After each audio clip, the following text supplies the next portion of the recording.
태어난 지 40일이 지난 아기 오리들은 육축이보다 좀 더 넓은 환경으로 이주해서 지내고 있다. 너무나도 잘 먹는 녀석들은 하루가 다르게 성장하고 있으며 지금은 비둘기 정도의 크기가 되었다. 열흘 전쯤 녀석들을 이곳으로 옮기면서 가장 신경 쓴 부분은 다름 아닌 보호자를 만드는 것이었다. 엄마 오리가 없이 지내고 있는 아기 오리들은 언제든 포식자들의 먹잇감이 될 수 있기에 어떻게 해서든 친하게 지낼 보모가 필요했다. 그렇게 심사숙고해서 선정한 보모는 한때 옐로우와 함께 친하게 지냈던 흰 오리가 되었다. 이브와 옐로우는 바로 옆에 다른 쉼터로 옮겼으며 그 이유는 둘이서 좀 더 친하게 지내며 이브의 정체성을 회복하도록 하기 위함이다. 어쨌든 보모로 선정된 흰오리는 같은 공간에서 지내는 역할만으로도 앞으로 아기 오리들을 노리는 포식자들이 함부로 침입하지 못하는 보디가드 역할을 하게 될 것이다.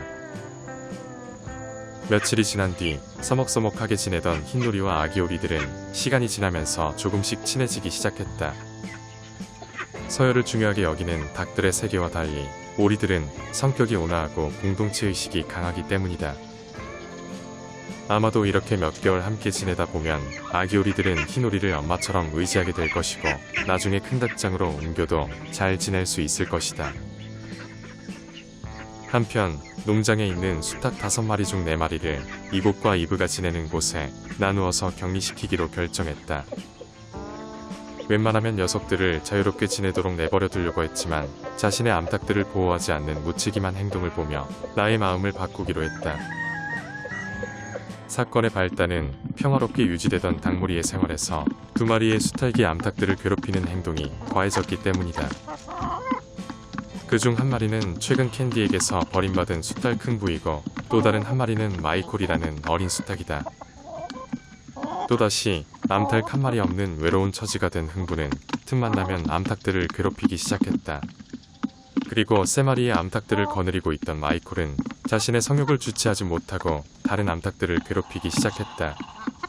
문제는 자신의 암탉들이 괴롭힘을 당하고 있는데도 불구하고 태양이와 골드는 아무런 보호를 하지 않으며 오히려 함께 암탉들을 괴롭히기 시작한 것이다.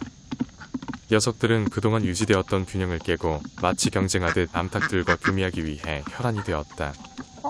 이번 사태의 중심에는 서열 1위 수탉이 중심을 잡고 다른 수탉들을 견제해야 했지만 녀석은 그러지 않았다는 데 있다.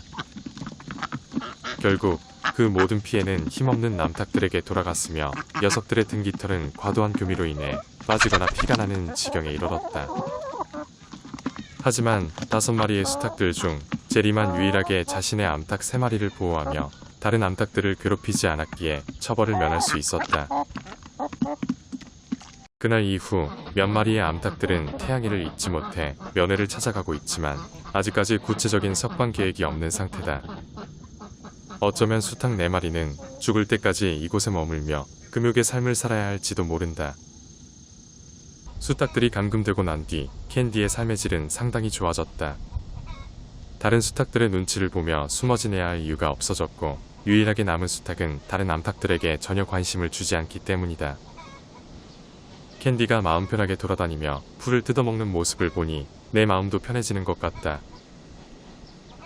한편 지난 한 달 넘게 가짜 알을 품느라 고생한 라나에게 부하의 정일에서 3일 남은 머스코비알 4개를 주었다. 이로써 농장에 온 지 3년이 된 야생 머스코비 출신인 라나는 꿈에 그리는 엄마가 되는 순간이 얼마 남지 않았다. 과연 라나는 이 중 몇 개의 알을 부화하게 될까?